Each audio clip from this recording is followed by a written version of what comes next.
नमस्कार प्यारे अभ्यर्थियों, मैं असीम श्रीवास्तव विकल्प दी ऑप्शन के ऑनलाइन मंच पर आपका एक बार फिर से हार्दिक स्वागत करता हूं। प्यारे अभ्यर्थियों, मैं अब आपको भारत के भूआकृतिक प्रदेशों को विस्तार से समझा रहा हूं, क्योंकि मैं प्रीवियस ईयर क्वेश्चंस पूरा करा चुका हूं इस टॉपिक से जितने भी आए हैं। और इस क्रम में मैंने भारत का जो पहला भौतिक प्रदेश है उत्तर तथा उत्तर पूर्वी पर्वतमाला, उसकी व्याख्या शुरू की है। और इसके अंतर्गत मैंने ट्रांस हिमालय और हिमालय पर्वतमाला के अंतर्गत महान हिमालय की व्याख्या कर दी है। अब इसके आगे की व्याख्या हम लोग करते हैं। इसमें पहले हम लोग मध्य हिमालय, जिसको लघु हिमालय भी बोलते हैं, और फिर शिवालिक की व्याख्या करेंगे। तो यहाँ हम लोग एक मैप ड्रॉ करते हैं आपके बेहतर समझ के लिए। ये देखिए, एक यहाँ पे हमने इस तरह से ड्रॉ कर दिया। अब यहाँ पे हम लोग पहले एक महान हिमालय को ड्रॉ कर लेते हैं। ये महान हिमालय है जिसके बारे में हम लोगों ने डिस्कशन कर लिया है। इसके बाद हम ड्रॉ कर रहे हैं मध्य हिमालय को। ये वाला मैं मध्य हिमालय ड्रॉ कर रहा हूं। और अब मध्य हिमालय के बारे में हम लोग पढ़ते हैं, समझते हैं महत्वपूर्ण तथ्य, कौन कौन से तथ्यों को जानना चाहिए। सबसे पहली बात कि जो ये मध्य हिमालय है, मध्य हिमालय इसका एक और नाम है।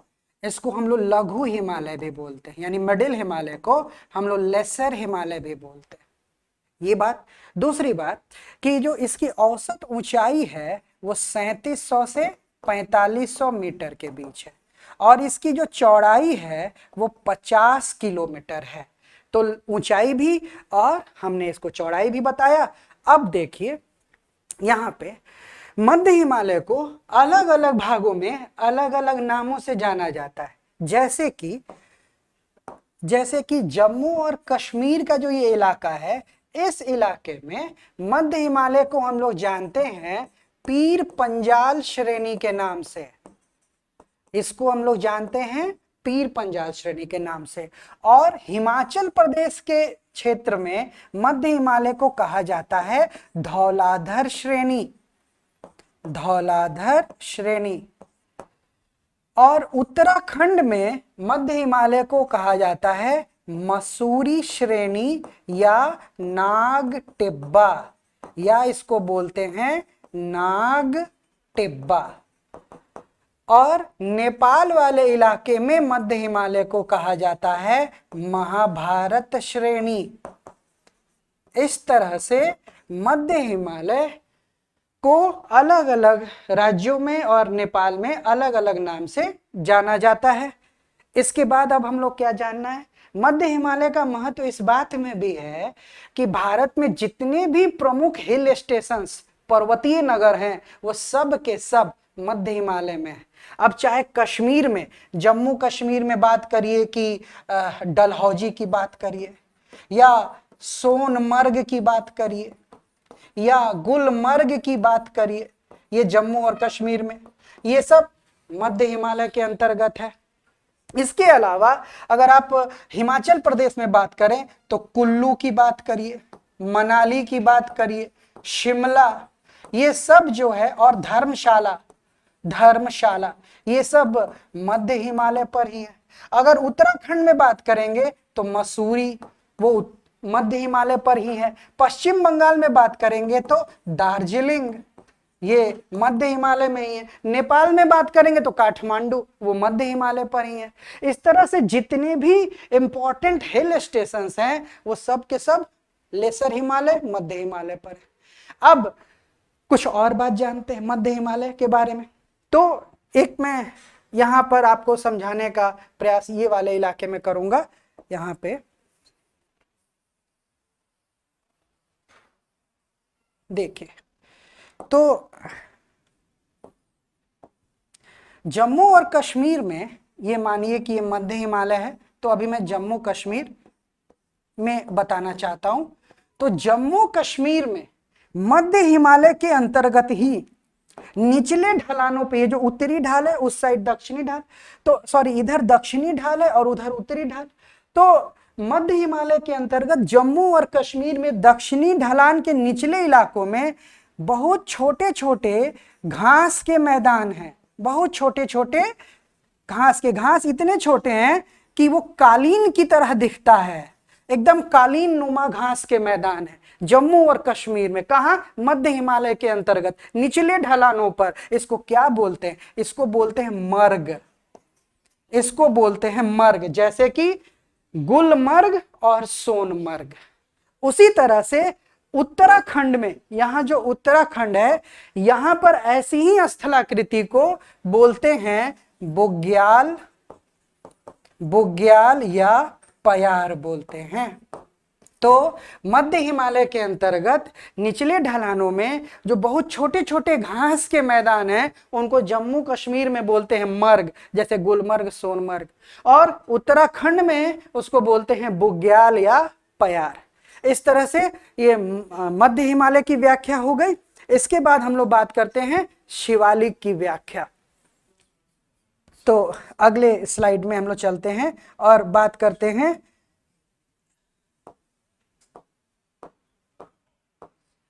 शिवालिक की व्याख्या करते। तो देखिए, फिर इसी तरीके से एक फटाक से मैप ड्रॉ कर देते हैं। ये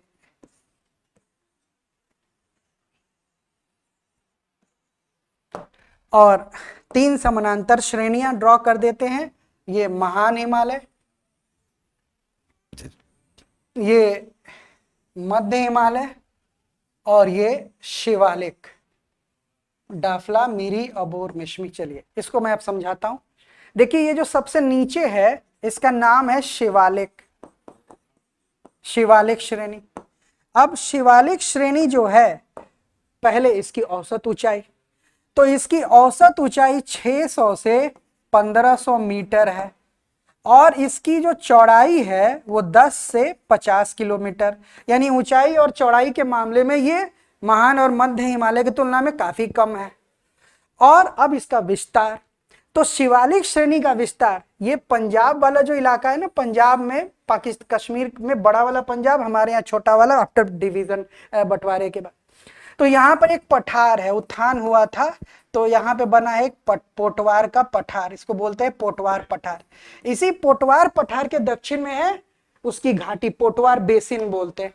तो शिवालिक श्रेणी का विस्तार पश्चिम में पोटवार बेसिन के दक्षिण से शुरू होता है, पोटवार बेसिन के दक्षिण से शुरू होकर शिवालिक पूरब की तरफ कोसी नदी तक लगातार है। कोसी जो बिहार में यहां से प्रवेश करती है।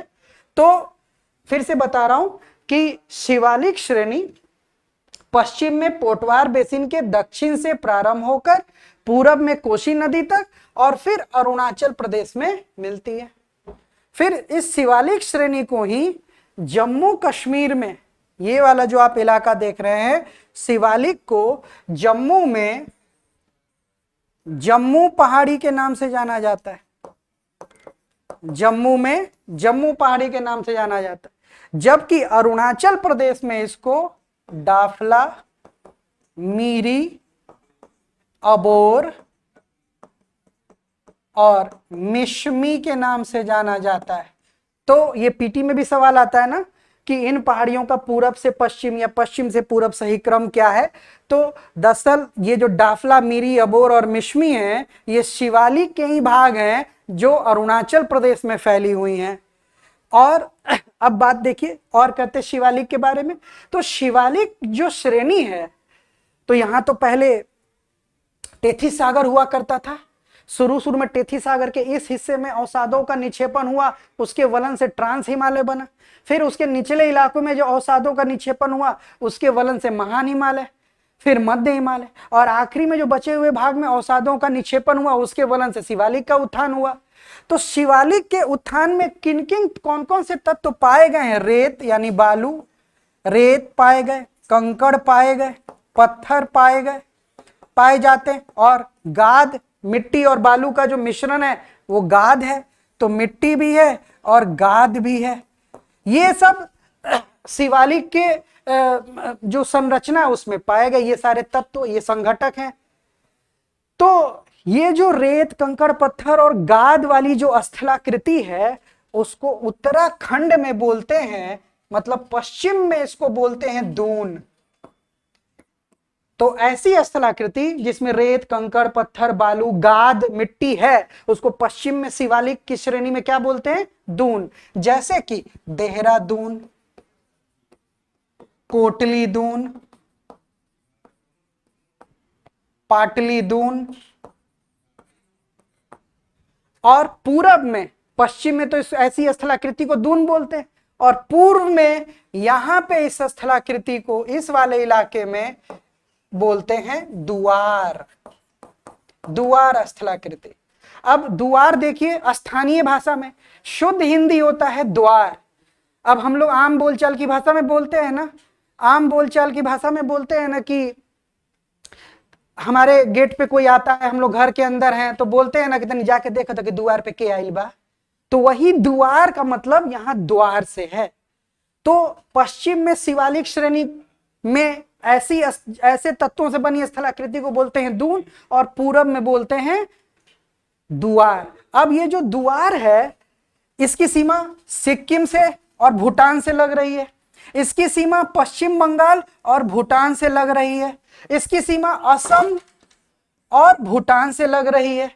तो प्राचीन काल में ये जो दुआर स्थलाकृति है, भारत और मतलब भूटान का प्रवेश द्वार था। भूटान से आना जाना होता था इन दुआर स्थलाकृति के माध्यम से। और चूंकि इसमें मिट्टी, गाद के तत्व हैं, इसीलिए उपजाऊ भूमि है, ढलवा भूमि है, इधर वर्षा भी अधिक होती है। इसीलिए पश्चिम बंगाल और असम में जो ये दुआर स्थलाकृति है, यहाँ चाय के बागान पाए जाते हैं, चाय के बागान। और आप जानते भी हैं कि भारत में सबसे बड़ा चाय उत्पादक राज्य असम है, जो भारत में कुल उत्पादित चाय का आधा से अधिक 50% से अधिक चाय का उत्पादन अकेले असम कर देता है। दूसरे नंबर पर पश्चिम बंगाल का ही स्थान है। और यहां से एक नदी ब्रह्मपुत्र में आकर मिलती है, इस नदी का नाम है सनकोश। अब ये सनकोश नदी दुआर स्थलाकृति को दो भाग में बांटती है, पश्चिमी द्वार, पूर्वी द्वार। पूर्वी द्वार असम में, पश्चिमी द्वार पश्चिम बंगाल में। एक सवाल आता है ना कि कौन सी नदी पश्चिम बंगाल और असम की सीमा बनाती है? यही सनकोश नदी बनाती है, इधर वेस्ट बंगाल, इधर असम। तो ये मैंने आपको बताया शिवालिक के बारे में कि उसकी लंबाई कितनी, उसकी उसकी औसत ऊंचाई कितनी, चौड़ाई कितनी, उसका विस्तार कैसे कैसे है, किन किन नामों से वो जाना जाता है। और फिर दून स्थलाकृति क्या है, दुआर स्थलाकृति कहाँ है और कहाँ कहाँ बोला जाता है। इसके बाद ये जो महान, मध्य और शिवालिक तीन समानांतर श्रेणियां हैं। अब जैसे ये देखिए, ये तीन समानांतर श्रेणियां, तो देख रहे हैं यहाँ पे ये क्या है, ये संपीडनात्मक बल के कारण ये फोल्ड पड़ा है, कंप्रेसिव फोर्स के कारण ये फोल्ड पड़ा। इस संपीडनात्मक बल के कारण इन समानांतर श्रेणियों के मध्य भ्रंश बन गए हैं, जिसको हम लोग फॉल्ट बोलते हैं। इसको भी समझते हैं। तो देखिए, ऐसे तो यहाँ एक ये देखिए, ये महान हिमालय है, ये मध्य हिमालय है, और ये शिवालिक है। अगर इसको समझाएं तो देखिए, ये तिब्बत का पठार, ये महान हिमालय, ये मध्य हिमालय, और ये शिवालिक। अब यहां से लगातार अभिसरण प्रक्रिया से ये बने हैं, संपीडनात्मक कंप्रेसिव फोर्स, तभी तो वलन हुआ है। संपीडनात्मक बल के कारण वलन होता है, वलन पड़ने से इसको अपनति बोलते हैं, और निचले वाले हिस्से को अभिनति बोलते हैं। ठीक है, ये एंटीक्लाइन है, ये सिनक्लाइन है, और इधर से ये भी संकुचन हुआ। तो क्या हुआ, यहाँ पे भ्रंश बने, और तब जाके ये मोड़ पड़ा। ये टाइट, ये रिजिड होता तब तो ये मोड़ पड़ता ही नहीं, तो लगातार कंप्रेशन से ये मुड़े हैं, और तब इनका बेंड हुआ, ये फोल्ड हुआ। तो यहां पर इन तीनों समानांतर श्रेणियों के मध्य भ्रंश पाए जाते हैं। अब अगर मैं यहां लिख दूं, ये तिब्बत का पठार है, तिब्बत का पठार। ये कौन सा है, महान हिमालय, महान हिमालय। और ये क्या है, मध्य या लघु हिमालय। और ये क्या है, शिवालिक। और ये शिवालिक का फुट हिल्स है, जिसको हम लोग शिवालिक गिरिपद बोलते हैं। अब देखिए, जो तिब्बत का पठार और महान हिमालय के बीच में जो फॉल्ट है, जो भ्रंश है, इसको बोलते हैं ITSZ। अब इसका फुल फॉर्म क्या होगा, Indus Tsangpo, Indus Tsangpo suture zone, suture zone. तो इंडस का मतलब सिंधु नदी, सांगपो ब्रह्मपुत्र को बोलते हैं सचर। सचर क्या होता है? तो कहीं कांटा, कहीं हमारा पैर फट जाए, एक्सीडेंट हो जाए तो टांके पड़ते हैं ना, सुई धागा का टांका, उसी को बोलते हैं सचर। देखिए ये टांके हैं, वही दरअसल भ्रंश हैं। अब तो तिब्बत पठार और महान हिमालय के बीच में कौन सा भ्रंश है? ITSZ। महान और मध्य हिमालय के बीच कौन सा भ्रंश है? MCT। इसको क्या बोलते हैं? मेन सेंट्रल थ्रस्ट बोलते हैं, मेन सेंट्रल थ्रस्ट। फिर महान और मध्य और शिवालिक के बीच में क्या? MBT। इस भ्रंश को क्या बोलते हैं? मेन बाउंड्री थ्रस्ट बोलते हैं, मेन बाउंड्री थ्रस्ट बोलते हैं। और उसी तरह से मध्य हिमालय, शिवालिक और शिवालिक गिरिपद के बीच में जो भ्रंश है इसको HFF बोलते हैं, यानी कि हिमालयन फ्रंटल फॉल्ट बोलते हैं, हिमालयन फ्रंटल फॉल्ट। अब इन भ्रंशों का क्या प्रभाव पड़ता है, अब ये समझिए। तो चूंकि लगातार भारतीय प्लेट और यूरेशियाई प्लेट में टकराहट होती है, टकराहट होने के कारण कंपन होता है। तो ये जो भूकंप की गतिविधि होती है, जब कंपन होता है तो इस हिमालय के क्षेत्र में सबसे कमजोर इलाका क्या है? ये जो भ्रंश है, ये जो फॉल्ट है, ये सबसे कमजोर इलाका है। तो जब भी प्लेटें टकराती हैं, रगड़ करती हैं, तो इन्हीं भ्रंशों के माध्यम से वो मुक्त होती हैं, और इसीलिए हिमालय पर्वतमाला में सबसे ज्यादा भूकंप आता है। इसीलिए इन्हीं भ्रंशों के कारण ही, इन्हीं फॉल्ट के कारण ही हिमालय पर्वतमाला दुनिया के सर्वाधिक भूकंप संवेदनशील और भूस्खलन संवेदनशील स्थानों में से एक है, इन्हीं फॉल्ट्स के कारण। अब इसमें एक और चीज समझना चाहिए, अंतर पर्वतीय घाटियां, इंटर माउंटेन वैलीज, वो क्या है हिमालय पर्वतमाला में? तो देखिए यहां लिख देता हूं मैं, अंतर पर्वतीय घाटियां, इंटर माउंटेन वैलीज। अब इसको भी समझिए। एक शब्द है अंतर, एक शब्द होता है अंतर, एक शब्द होता है अंतरा। अंतर को बोले इंटर, अंतरा को बोले इंट्रा। अंतर का मतलब मैं बोल दिया, अगर अंतर पर्वतीय यानी ये महान हिमालय, ये मध्य हिमालय, शिवालिक, तो इन तीनों पर्वतों श्रेणियों के बीच में, इसका मतलब हुआ अंतर पर्वतीय, इनके बीच में। अगर अंतरा होता तो एक ही पर्वत के अलग अलग क्षेत्रों में। तो मेरे कहने का यह मतलब हुआ कि महान, मध्य और शिवालिक हिमालय के बीच में कई खूबसूरत घाटियां पाई जाती हैं, जहां मानव की बसावट होती है, खेती भी होती है, पर्यटन भी होता है, जनसंख्या घनत्व तो ज्यादा होता है। तो कौन कौन सी अंतर पर्वतीय घाटियां हैं, इसको भी समझते हैं। कुछ प्रमुख अंतर पर्वतीय घाटियों को तो देखिए, मैं यहां ड्रॉ कर दिया इस तरह से, ये महान हिमालय, यहां ड्रॉ कर दिया मैं मध्य हिमालय, यहां पे ड्रॉ कर रहा हूं आपके लिए ये शिवालिक। अब देखिए यहां पे मैंने लिख दिया जम्मू एंड कश्मीर, और इस तरह से इसको ड्रॉ यहां कर दिया। यहां पे मैंने लिख दिया हिमाचल प्रदेश, यहां पे मैंने लिख दिया उत्तराखंड, और फिर ये इधर नेपाल है, नेपाल, और फिर इधर सिक्किम और अरुणाचल प्रदेश। तो अब इसके ऊपर भी यहां बता भी दूं कि ये है महान हिमालय, ये मध्य हिमालय, और ये शिवालिक। तो ये जो अंतर पर्वतीय घाटियां हैं, अगर जम्मू कश्मीर की बात करें, जम्मू कश्मीर की बात करें, तो महान और मध्य हिमालय, महान और मध्य हिमालय के बीच जम्मू कश्मीर में जो घाटी है उसका नाम है कश्मीर घाटी, कश्मीर वैली।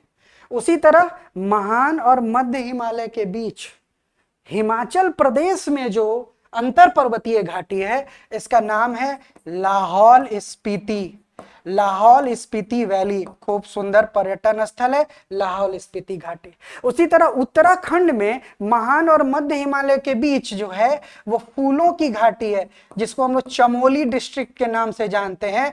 काफी खूबसूरत पर्यटन स्थल है फूलों की घाटी। इधर नेपाल में जाएंगे तो महान और मध्य हिमालय के बीच काठमांडू घाटी है। फिर आप नीचे की ओर उतरेंगे तो हिमाचल प्रदेश में मध्य और शिवालिक के बीच जो घाटी है उसको हम लोग मसूरी के नाम से जानते हैं। मसूरी श्रेणी, मसूरी उसी सॉरी मसूरी नहीं, ये तो ये है मसूरी उत्तराखंड में है ना।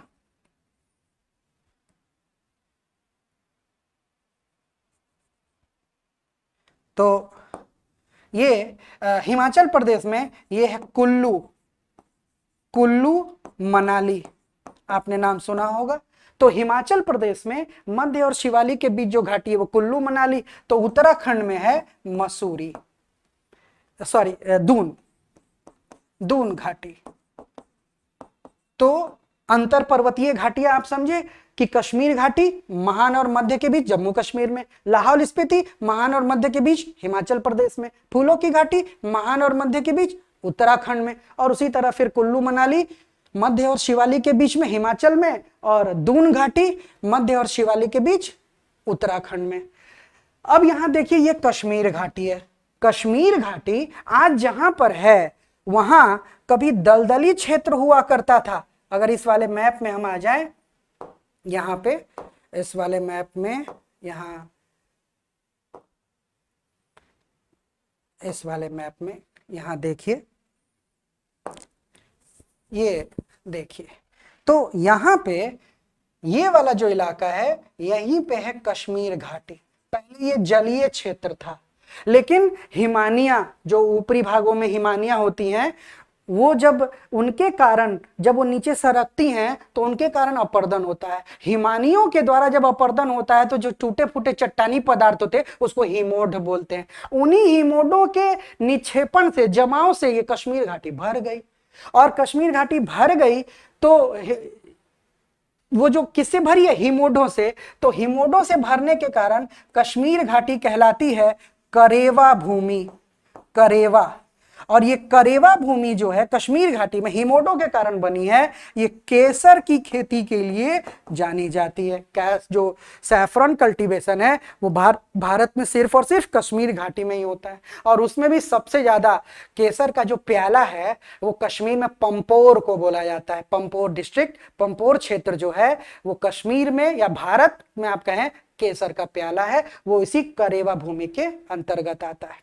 तो ये बात हो गई कश्मीर अंतर पर्वतीय घाटियों के बारे में। अब हम लोग देख लेते हैं कि रीजनल क्लासिफिकेशन ऑफ हिमालय, ये रह गया है। तो हम लोग इसको भी देखते हैं कि प्रादेशिक विभाजन हिमालय का किस प्रकार हुआ है। तो यहां देखिए ये है हिमालय का प्रादेशिक विभाजन, या अगर आप चाहें तो मैं इसको यहां जैसा कि मैं ड्रॉ करके ही दिखा देता हूं और उससे बेहतर समझ हो जाती है। तो यहां देखिए, पहले तो मैं आपको किन्होंने हिमालय का प्रादेशिक विभाजन किया उनके बारे में जरा बता दूं। तो उन सज्जन का नाम है सर सिडनी बुर्रार्ड। इन्होंने ही हिमालय का रीजनल क्लासिफिकेशन यानी कि प्रादेशिक विभाजन किया है हिमालय का, और इन्होंने नदियों के आधार पर किया है हिमालय का प्रादेशिक विभाजन। ये कौन थे? ये सर्वेयर जनरल ऑफ इंडिया थे। 1910 से लेकर 1919 के बीच ये सर्वेयर जनरल ऑफ इंडिया थे, और इन्होंने ही हिमालय का प्रादेशिक विभाजन किया। कैसे? कौन कौन सी नदियों के बीच में हिमालय को किस किस नाम से जाना जाता है, अब इसको समझते हैं। तो यहां देखिए, बस आपके समझने के लिए ये मैं एक बड़ा सा हिमालय का इस तरीके से ड्रॉ कर दे रहा हूं। ये देखिए, तो अब यहां देखिए, या थोड़ा और अच्छा थोड़ा ड्रॉ कर देते।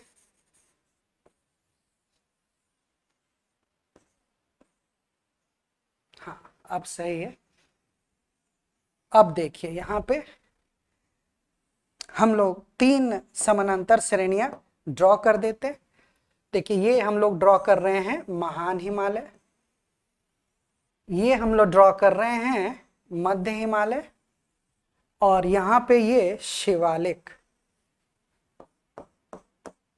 यहां पे काराकोरम भी है, लद्दाख भी है, जास्कर भी है, कैलाश भी है। अब देखिए कलर बदल देता हूं और नदियों को दिखाता हूं, क्योंकि नदियों के आधार पर ही हिमालय का रीजनल क्लासिफिकेशन किया गया है, प्रादेशिक विभाजन। तो यहां से अभी बताया था लद्दाख जास्कर के बीच से कौन सी नदी बहती है, सिंधु। तो ये जो नदी है ये है इंडस रिवर यानी कि सिंधु नदी। सिपकीला दर्रे से होकर भारत में प्रवेश करती है कौन सी नदी, सतलज। तो यहां से सतलज नदी ये प्रवेश करती है, सिंधु में जाकर मिलती है, तो ये है सतलज नदी, सतलज नदी। फिर नेपाल और भारत की सीमा पे जो बहती है वो है काली, काली नदी। और फिर यहां से एक नदी ब्रह्मपुत्र में मिलती है, इसका नाम है तीस्ता, तीस्ता नदी। और इधर से जो नदी बहकर भारत में प्रवेश करती है और इसका नाम है ब्रह्मपुत्र। इन्हीं नदियों के आधार पे हिमालय का प्रादेशिक विभाजन हुआ है। तो अब देखिए यहाँ पे ये वाला जो इलाका है सिंधु नदी से लेकर सतलज नदी, इस तरह से अगर हम ड्रॉ कर दे, ये सिंधु नदी गॉर्ज से लेकर सतलज नदी गॉर्ज तक के इलाके को बोलते हैं पंजाब हिमालय, पंजाब हिमालय। और इसकी जो लंबाई है वो 560 किलोमीटर है। अब चूंकि कश्मीर भी इसमें पड़ जाता है, हिमाचल प्रदेश में भी पड़ जाता है, इसको कश्मीर हिमालय भी बोल देते हैं, हिमाचल हिमालय भी बोल देते हैं। अब इसी के अंतर्गत देखिए काराकोरम भी है, इसी के अंतर्गत लद्दाख जास्कर भी है, इसी में महान हिमालय का वो पोर्शन जो जम्मू कश्मीर हिमाचल में है, तो इसमें पीर पंजाल श्रेणी भी है, धौलाधर भी है। पीर पंजाल मैंने आपको समझाया है कि मध्य हिमालय को जम्मू कश्मीर में बोलते हैं और हिमाचल प्रदेश में मध्य हिमालय को धौलाधर बोलते हैं। तो और शिवालिक का जो जम्मू पहाड़ी वाला इलाका है वो पड़ जाता है। तो ये हिस्सा हो गया पंजाब हिमालय का। फिर ये सतलज नदी से लेकर ये जो है काली नदी के गॉर्ज मुहाने तक, इसको बोलते हैं कुमाऊं हिमालय, कुमाऊं हिमालय। 320 किलोमीटर इसकी लंबाई है। और अब देखिए यहीं पे तो है यमुनोत्री, यहाँ पे गंगोत्री, यहाँ पे बद्रीनाथ, यहाँ केदारनाथ, यहाँ मिलाम ग्लेशियर, यहाँ चौड़ाबाड़ी ग्लेशियर, सतोपंथ हिमानी, ये सब नदियों के स्रोत हैं। ये सब हिमानियां, नंदा देवी, कामेत, ये सब उत्तराखंड के कुमाऊं हिमालय के अंतर्गत आते।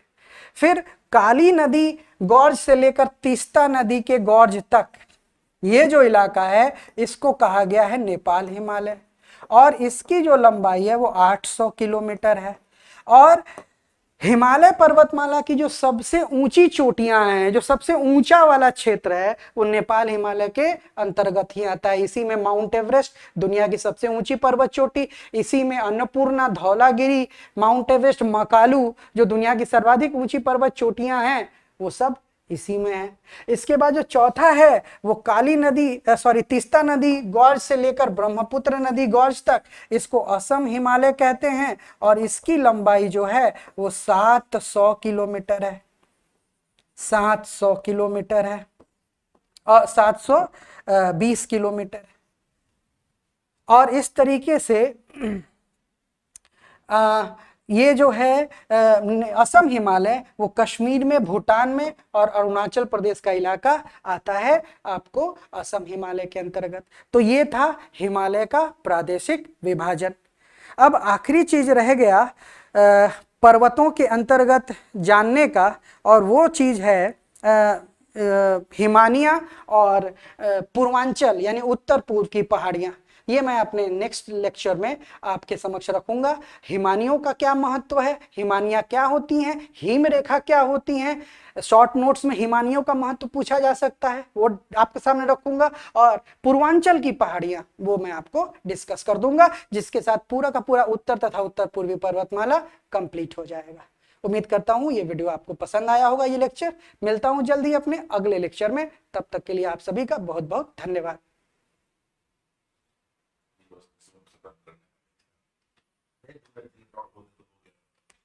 इसी